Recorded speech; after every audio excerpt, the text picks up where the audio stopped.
আসসালামু আলাইকুম সুপ্রিয় শিক্ষার্থীরা, আশা করি তোমরা অনেক অনেক ভালো আছো। যে যেখান থেকে দেখছো এবং শুনছো সবাইকে স্বাগত জানাচ্ছি ফারুক ক্লাসরুম ইউটিউব চ্যানেলের পক্ষ থেকে।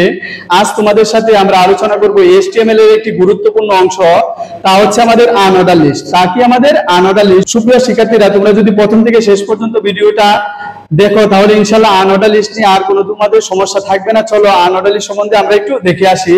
এই যে আনঅর্ডার লিস্ট, অর্ডার লিস্ট, এই যে আনঅর্ডার লিস্টকে আমরা শর্ট করে কি লিখি? ইউএল। আনঅর্ডার লিস্ট শুরু, তারপরে কি আবার এই যে আনঅর্ডার লিস্ট শেষ। এখন কোনটা আনঅর্ডার লিস্ট কোনটা অর্ডার লিস্ট আমরা বুঝবো কিভাবে? এই যে ধরো আমি এইভাবে যদি দেই তাকে আমরা কি বলি? বৃত্ত। বৃত্তের ইংলিশটি হচ্ছে সার্কেল, CIRCLE, সার্কেল। বানানগুলো ভালোভাবে মনে রাখতে হবে। তারপরে তোমার এরকম গুলি দিয়ে যদি কালো থাকে ভিতরে তাহলে এটাকে বলা হয় ডিস্ক। ঠিক আছে, এটাকে কি বলা হয়? ডিস্ক বলা হয়। একটু মনে রাখবা, DISC, ডিস্ক। তারপরে যদি এরকম দেওয়া থাকে তাকে আমরা বলি বর্গ। বর্গের ইংলিশ কি? বর্গের ইংলিশটি হচ্ছে স্কয়ার, SQUARE, স্কয়ার। একটু ভালোভাবে মনে রাখো। এই যে এইভাবে গোল দিয়ে যদি ফাঁকা থাকে ভিতরে তাহলে এটাকে বলা হয় সার্কেল অর্থাৎ বৃত্ত। যদি ভিতরে কালো থাকে তাকে বলা হয় ডিস্ক। তারপরে এই যে যদি বর্গ আকারে থাকে তাহলে বলা হয় স্কয়ার। সুপ্রিয় শিক্ষার্থীরা, চলো আমরা আনঅর্ডার লিস্ট সম্বন্ধে একটু বিস্তারিত দেখে আসি। তোমরা অবশ্যই এইগুলো একটু নোট করে নাও। যদি এরকম বৃত্ত রকম থাকে তাহলে তোমার সার্কেল, কালো থাকলে ডিস্ক, স্কয়ার থাকলে বর্গ আকারে থাকলে তোমার কি লিখতে হবে? স্কয়ার লিখতে হবে। এটা একটু ভালোভাবে তোমরা নোট করে নাও। এখন চলো আনঅর্ডার লিস্ট সম্বন্ধে আমরা বিস্তারিত দেখে আসি। সুপ্রিয় শিক্ষার্থীরা, তোমরা আনঅর্ডার লিস্ট বুঝবা কিভাবে এই জন্য আমি তোমাদের সহজের জন্য একটি চিত্রের মাধ্যমে আমি দেখাচ্ছি। এই যে ধরো ইনপুট আউটপুট লিখলাম, তোমাদের উদ্দীপকে থাকতে পারে এই যে আমি কি দিলাম? এটা বৃত্ত দিয়ে দিলাম ফারুক, বৃত্ত দিয়ে দিলাম সাকিব, বৃত্ত দিয়ে দিলাম কাবুল। এই যে আমরা তোমাকে যদি প্রশ্ন করি কাবুল কয় নাম্বার, তুমি কি বলতে পারবা যে 5 নাম্বার 4 নাম্বার? তুমি তো বলতে পারবা না। তুমি বলবা বৃত্ত নাম্বার। সাকিব কয় নাম্বার? বৃত্ত নাম্বার। ফারুক কয় নাম্বার? বৃত্ত নাম্বার। এটা কোনো হলো? অর্থাৎ তুমি গুনতে পারতেছো না। ঠিক আছে, এটা তুমি অর্ডার করতে পারতেছো না যে কয় নাম্বার। ঠিক আছে, এই যে বলতে পারতেছো না, এই জন্য এটার নাম হচ্ছে আনঅর্ডার লিস্ট। ঠিক আছে, যদি তুমি বলতে পারতা 3 নাম্বার 4 নাম্বার তাহলে ওইটা ছিল অর্ডার লিস্ট। এখন যেহেতু তুমি ডিফাইন করতে পারতেছো না এটা কয় নাম্বার, যদি তুমি না বলতে পারো কয় নাম্বার তাহলে নিশ্চয়ই এটা আনঅর্ডার লিস্ট। তাহলে তোমার এখানে কি লিখতে হবে? Unordered list. এই যে ইউএল আনঅর্ডার লিস্ট টাইপ। এই যে টাইপটা কি থাকবে একটু আগে তোমাদেরকে লিখে দিয়েছি। আনঅর্ডার লিস্ট টাইপ যেহেতু এটা গোল আকারে আছে অর্থাৎ বৃত্ত আকারে আছে তাহলে তুমি লিখবা circle, CIRCLE, circle. Unordered list type কি? সার্কেল। এখন যদি এখানে আসো এরকম থাকে আবুল, বাবুল, কাবুল, এটা দেখো স্কয়ার আকারে অর্থাৎ বর্গ আকারে আছে। যদি এরকম থাকে তাও তো তুমি গুনতে পারতেছো না।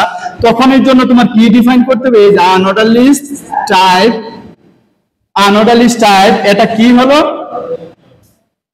আনঅর্ডার লিস্ট টাইপ এটার কি টাইপ হলো? এটা হচ্ছে স্কয়ার। ঠিক আছে, তাহলে তোমার বানানগুলো ভালোভাবে মনে রাখতে হবে, SQUARE, স্কয়ার।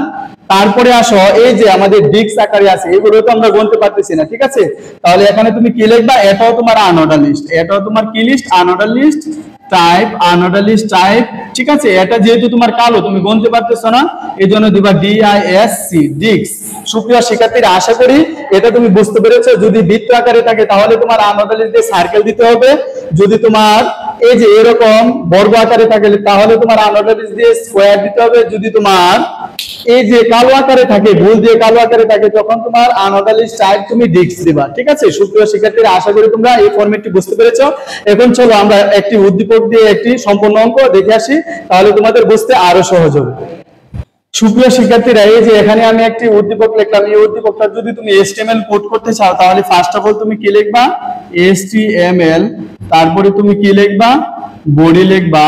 তারপরে যেহেতু এটা আমাদের একটি আনঅর্ডার লিস্ট তুমি গুনতে পারতেছো না এই জন্য তুমি কি লিখবা? Unordered list type. Unordered list type এটা টাইপটা কি একটু বলো তো? এই যে বৃত্ত আকারে আছে, বৃত্তের ইংলিশ কি লিখতে হয়?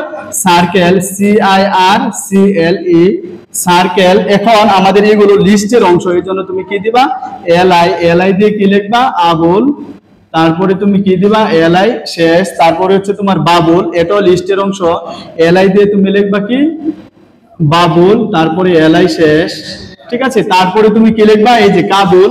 তারপরে এই যে LI দিয়ে তুমি কি দিবা? LI দিয়ে তুমি কি লিখবা? কাবুল। LI শেষ। তারপরে আমাদের আর অঙ্ক নেই, ঠিক আছে। রীতিমতো তুমি কি শেষ করবা, আনঅর্ডার লিস্ট শেষ করবা। তারপরে রীতিমতো তুমি কি শেষ করবা, বডি শেষ করবা।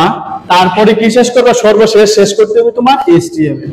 কি শেষ করবা, HTML। প্রিয় শিক্ষার্থীরা, আশা করি তোমরা এটা বুঝতে পেরেছো। এখন চলো, যদি এখানে এটা না দিয়ে এভাবে দিত, ঠিক আছে, যদি এটা এভাবে দিত, ঠিক আছে, তাহলে কি পরিবর্তন হতো, এটাও তো তুমি গুনতে পারতেছো না।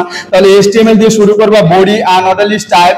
যেহেতু এটা তোমার বর্গ, তাহলে বর্গের ইংলিশ কি ছিল আমাদের, স্কয়ার। বর্গের ইংলিশ আমাদের কি ছিল, স্কয়ার, SQUARE স্কয়ার। তারপরে এই যে unordered list type equal to double কোটেশনের ভিতরে এটা থাকার কারণে স্কয়ার দিলাম। যেহেতু এগুলো লিস্টের অংশ, এই জন্য LI Abul, LI Babul, LI Kabul. তারপরে আনঅর্ডার লিস্ট শেষ করবা, বডি শেষ করবা, সর্বশেষ HTML শেষ করবা। সুপ্রিয় শিক্ষার্থীরা, আশা করি তোমরা আনঅর্ডার লিস্ট বুঝতে পেরেছো। পরবর্তী পর্বে আমরা মোস্ট ইম্পর্টেন্ট একটি টপিক নিয়ে আলোচনা করব। সুপ্রিয় শিক্ষার্থীরা, এতক্ষণ পর্যন্ত ভালো থাকবা, সুস্থ থাকবা। আবারও দেখা হবে পরবর্তী কোনো পর্বে। এতক্ষণ পর্যন্ত ভালো থেকো, সুস্থ থেকো। আসসালামু আলাইকুম।